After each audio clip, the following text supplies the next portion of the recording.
Hello everyone, my name is Aryan Yadav. कैसे हैं आप लोग? आई होप कि अच्छे होंगे।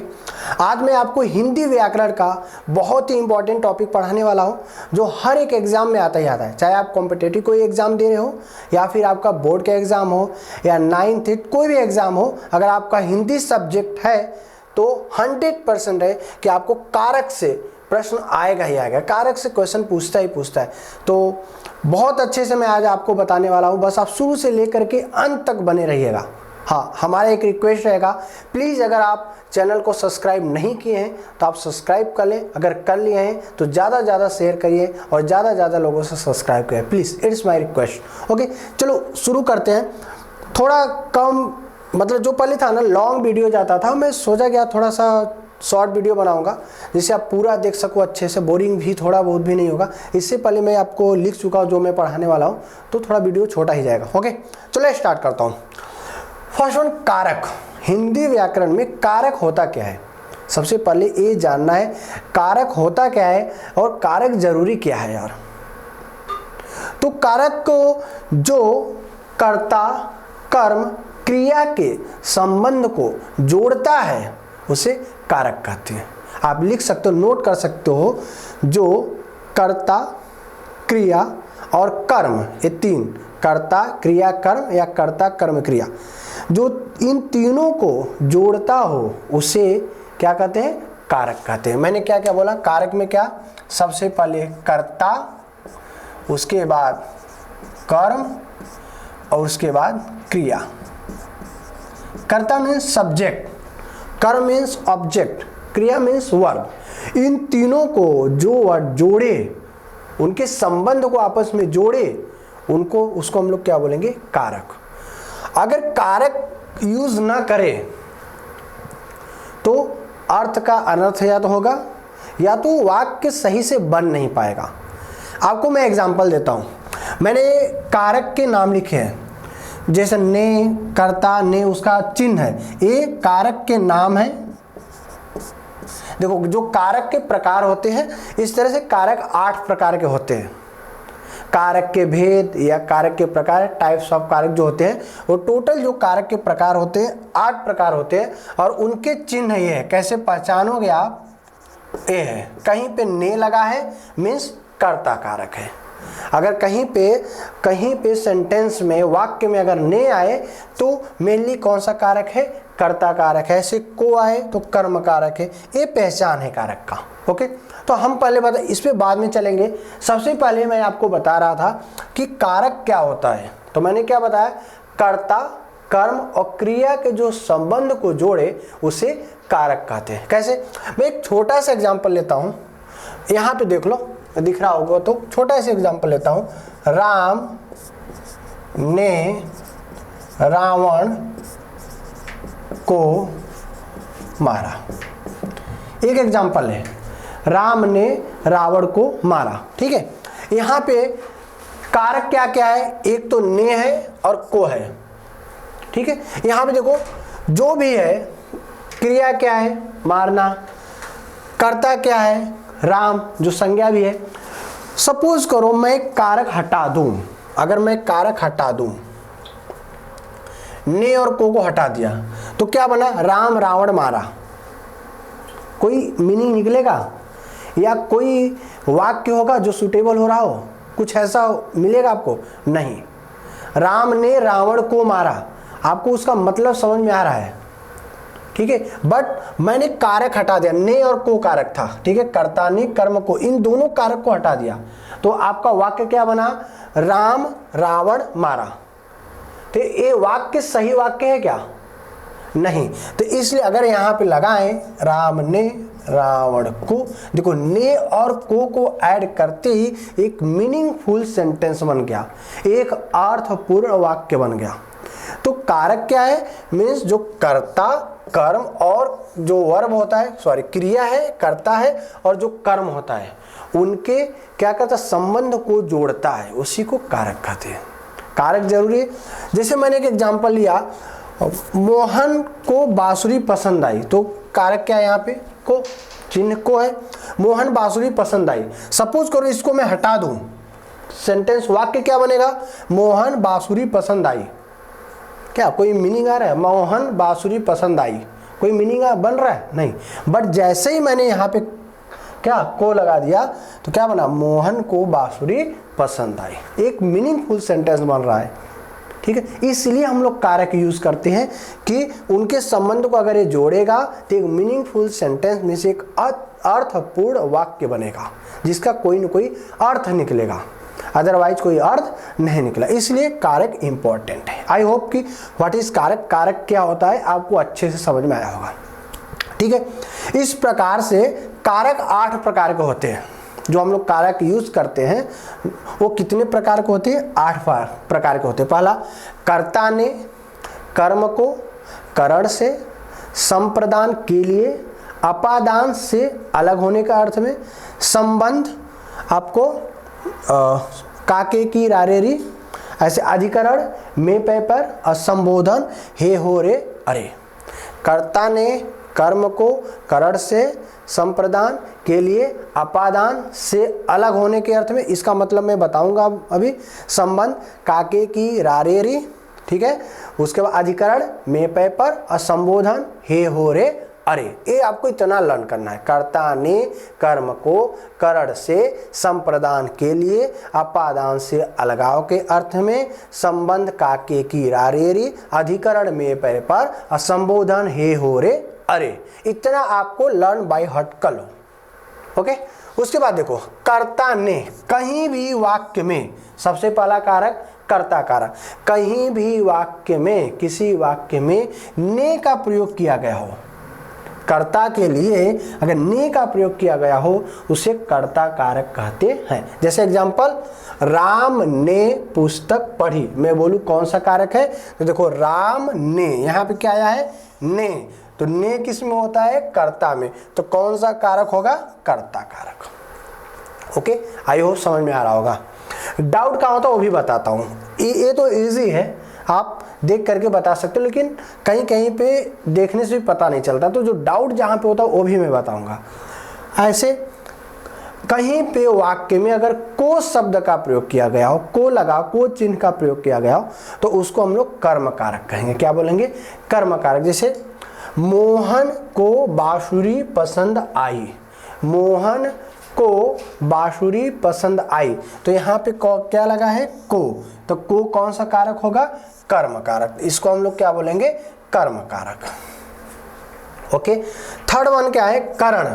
करण से, मतलब किसी भी वाक्य में अगर से का प्रयोग किया गया हो, किसका? से, या से द्वारा भी होता है, से द्वारा, के द्वारा, सॉरी के द्वारा, कहीं पे से लगा हो या के द्वारा, मतलब कोई काम किसी के द्वारा किया जा रहा हो, आपके काम होने के पीछे किसी का हाथ हो, किसी की वजह से किया जा रहा हो, किसी के द्वारा हो रहा हो, या किसी रीजन से हो रहा है, तो ऐसे को हम लोग करण कारक बोलते हैं। करण कारक का क्या पहचान है? से। लेकिन से देखो, करण में भी है, अपादान में है। करण में किसी के द्वारा किया जा रहा हो काम, अपादान में क्या है कि अलग होने के अर्थ में। क्या है? अलग होने, कोई चीज एक से दूसरे से अलग हो रहा हो। ठीक है, तो करण मतलब से। देखो, जैसे श्याम गेंद से खेलता है, श्याम गेंद से, ये भी बोल सकते हैं श्याम गेंद के द्वारा खेलता है। तो किसी के द्वारा खेल रहा है ना, किसके द्वारा खेल रहा है? गेंद के द्वारा खेल रहा है, गेंद से खेल रहा है ना। तो अगर ऐसे हो, किसी के द्वारा कहीं पे हो, तो जैसे यहाँ पे से क्या हो गया? करण कारक। कौन सा कारक होगा? करण कारक। कहीं पे से लगा हो तो सबसे पहले देखो कि उसके द्वारा काम किया जा रहा है क्या, या अलग हो रहा है। बस दो चीज देखना है, वो चीज अलग हो रहा है या उसके द्वारा वो काम किया जा रहा है। अगर उसके द्वारा किया जाएगा करण कारक, अगर अलग होगा तो अपादान। देखो नेक्स्ट वन, संप्रदान। संप्रदान का मतलब के लिए। कहीं पे अगर के लिए, किसी के लिए कोई काम किया जाए, कर्ता के लिए, कर्म के लिए, किसी के लिए भी अगर काम किया जाए, तो वहां पे संप्रदान कारक। जैसे मम्मी भाई के लिए गिफ्ट लाइए। गिफ्ट एक इंग्लिश वर्ड है, लेकिन इसका हिंदी उपहार होता है, तो आप गिफ्ट भी लिख सकते हो, आप चाहो तो उपहार भी लिख सकते हो। ओके, मम्मी भाई के लिए गिफ्ट लाई है, भाई के लिए, तो यहाँ पे क्या आया? के लिए कौन सा कारक होगा? संप्रदान कारक। ओके, अगर ऐसा वाक्य आता है तो आप कौन सा कारक लिखोगे? संप्रदान कारक। ओके, नेक्स्ट वन, अपादान से। आपको जो कंफ्यूजन वाला होता है करण और अपादान में होता है, ठीक है, जो ध्यान देना है करण और अपादान में होता है। तो करण से, अपादान से अलग, इसका मतलब द्वारा होता है, इससे अलग होता है। तो जैसे पेड़ से पत्ते गिरते, देखो पेड़ और पत्ता दोनों एक ही है, लेकिन क्या है, पेड़ से पत्ते गिरते, पत्ता पेड़ से अलग हो रहा है ना, पत्ता क्या पेड़ से अलग हो रहा है ना, उससे दूरी बन रही है। तो वहां पे क्या होगा? वहां पे करण नहीं हो सकता, उसके द्वारा नहीं, बल्कि वो अलग हो रहा है। तो अलग के अर्थ में क्या बोलते हैं हम लोग? अपादान कारक। तो कभी कंफ्यूज मत होना, अगर कोई चीज अलग हो रहा है तो अपादान होगा, अगर अलग नहीं हो रहा, साथ साथ में हो रहा है तो करण होगा। ठीक है, जैसे वह स्कूल से घर आया, तो स्कूल से घर के लिए निकल रहा है ना, तो यहाँ पे जो से होगा अलग हो रहा है, क्योंकि स्कूल और घर अलग हो रहे हैं, तो यहाँ पे क्या होगा? अपादान कारक। ओके, आई होप कि आपको अच्छे समझ में आ रहा होगा। नेक्स्ट वन, संबंध। संबंध में क्या होता है? काके की, रारेरी, कहीं पे भी ये वर्ड दिख जाए सेंटेंस में, काके की, रारेरी, अगर ये वर्ड दिख जाए तो आप समझ लो कौन सा कारक है?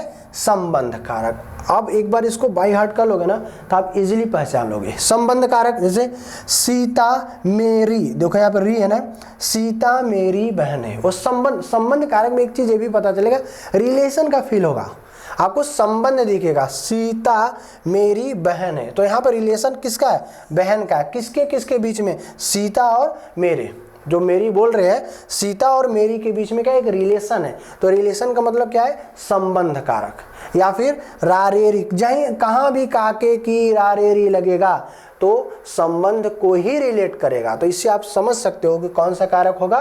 संबंध कारक। ओके, एक एग्जांपल और ले रहा हूं, मैं सोहन का भाई हूं, देखो यहाँ पे का लगा है, मतलब का होता है का संबंध होता है। अब पता भी चल रहा है ना, मेरा और सोहन का रिलेशन पता चल रहा है ना भाई, तो मैं सोहन का भाई हूं, ठीक है। तो यहाँ पे एक रिलेशन दिख रहा है ना, किसके किसके बीच में?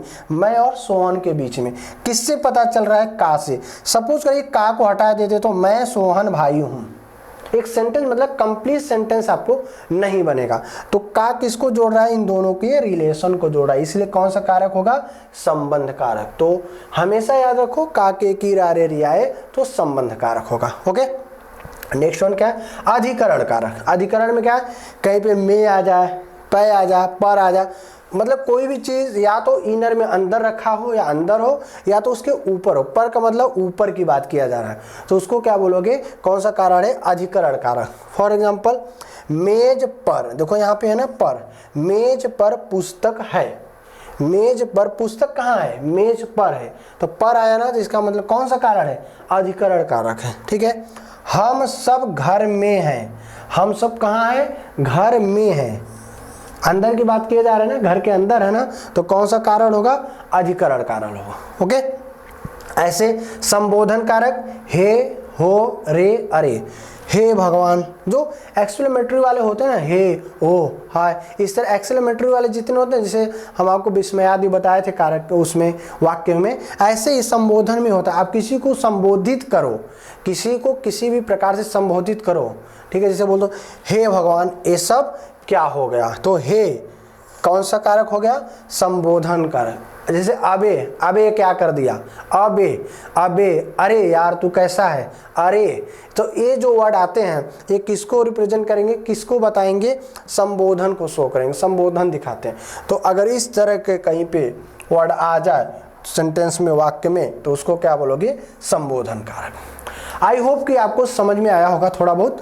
मैंने क्या बताया कि आप एक कर्ता ने कर्म को करण से संप्रदान के लिए अपादान अलग होने के अर्थ में संबंध काके की रारेरी अधिकरण में पे पर संबोधन हे हो रे अरे, इतना अगर आप लर्न कर लिए तो देख के बता सकते हो। ठीक है, कंफ्यूजन कहाँ कहाँ होता है? करण में और अपादान में। तो मैंने आपको बता दिया, करण में मतलब के द्वारा काम किया जाएगा, ठीक है, समझ में है?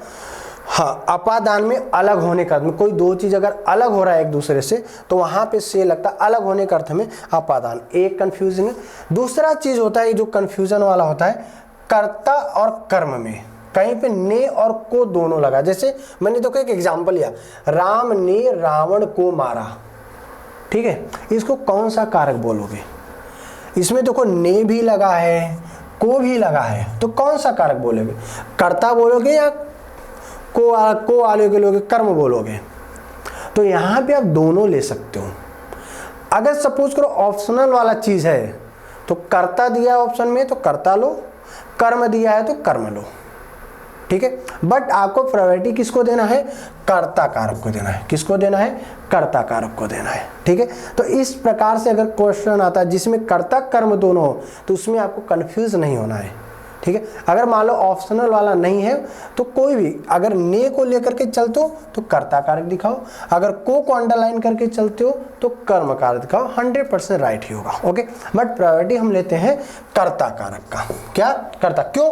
क्योंकि अगर ने हटा दे राम रावण को मारा, राम रावण को मारा, तो वहां पे कॉमा आना चाहिए तो होगा। सो आप इसके लिए बिल्कुल परेशान नहीं होना है कि क्या होगा, दोनों में से एक होगा, ऐसा कुछ नहीं, दोनों हो सकता है, ठीक है। फर्स्ट क्वेश्चन में उसके बाद क्या होता है, कभी कर्ता कारक दिखता ना है, कर्ता कारक दिखता नहीं है बट होता है। कभी कभी कर्म भी छुपा रहता है बट होता है। जैसे मैं एग्जांपल देता हूं, उसने रोटी खाई, एग्जांपल दूंगा मैं, उसने रोटी खाई,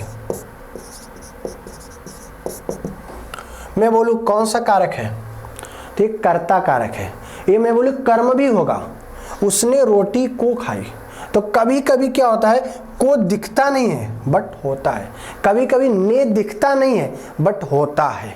कभी इस तरह से अगर सेंटेंस बन रहा हो, ठीक है, तो उस सेंटेंस में आप समझ सकते हो कर्ता का प्रयोग आपको करना ही है, ठीक है। कर्ता कर्म कई सेंटेंस में लगा होगा बट आपको वो छुपा रहता है, पता नहीं चलता है, ठीक है। जैसे उसने रोटी खाई, उसने रोटी को खाई, ठीक है, तो दोनों सेंटेंस बन रहा है ना। तो अगर इसमें कर्ता कारक न दिया ऑप्शन में, कर्म दिया हो, तो आपको कर्म ही लगाना है, आपको देखना नहीं को तो है ही नहीं, कभी कभी हाइड रहता है, ठीक है। हाँ, एक बात और ध्यान देना है कर्म में, जैसे कहीं सेंटेंस में आ जाए चारों ओर या दोनों ओर, वाक्य में कहीं कहीं चारों ओर, दोनों ओर, ऐसा अगर वाक्य में आ जाए तो उस प्रकार के कारक को हम लोग क्या बोले? कर्म कारक। जैसे शहर के दोनों ओर नदी बहती है, मैंने एक एग्जाम्पल लिया, शहर के दोनों ओर नदी बहती है, दोनों ओर, देखो शहर के दोनों ओर नदी बहती, कहीं भी वाक्य में दोनों ओर, चारों ओर अगर आ जाए तो आपको चुपचाप कर्म कारक लेना है, कुछ भी दिया हो, कहीं भी दोनों ओर, याद रखना, दोनों ओर चारों ओर आ जाए तो आपको कौन सा कारक लेना है? कर्म कारक ही लेना है। और कहीं कहीं ऐसे जैसे क्रिया में कहीं कर्म के बारे में बता रहा हूँ, कर्म कारक के बारे में कंफ्यूजन वाला बता रहा हूँ, करण अपादान बताया, कर्ता और कर्म कभी छुपा रहता है वो भी बताया। अब बता रहा हूँ कि कहीं कहीं वर्ड, कुछ वर्ड की वजह से भी कर्म कारक होता है, जैसे दोनों ओर चारों ओर कहीं आ जाए तो आपको कर्म कारक लेना है, ठीक है।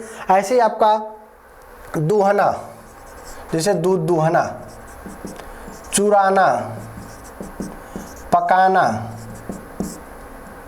चुनना,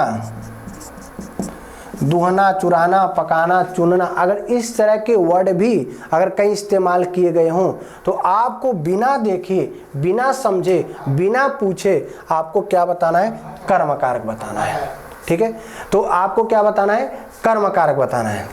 तो कभी भी आपको कर्म में पहचानने के लिए दोनों, जैसे वह गाय से दूध निकालता है, एग्जाम्पल लेता हूं, वह गाय से दूध दुहता है, वह गाय से दूध दुहता है, से आया तो यहाँ पे कौन कारण होगा? कर्म ही होगा। क्यों?